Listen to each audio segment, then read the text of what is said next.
Today we're gonna show you how to add image floating effect in CapCut. First, import your media and select the overlay clip. Adjust the duration as needed. Next, go to animation and choose the slide up animation for a smooth transition effect. Once that's set, go back to the main menu and navigate to Effects under Video Effects. Search for the play pendulum effect and apply it to your clip.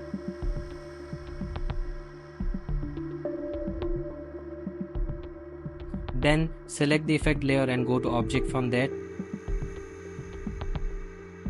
Choose Overlay layer to apply the effect specifically to the overlay. Now return to Effects Settings and fine-tune the settings according to your preference. Experiment with adjustments to get the exact look you want.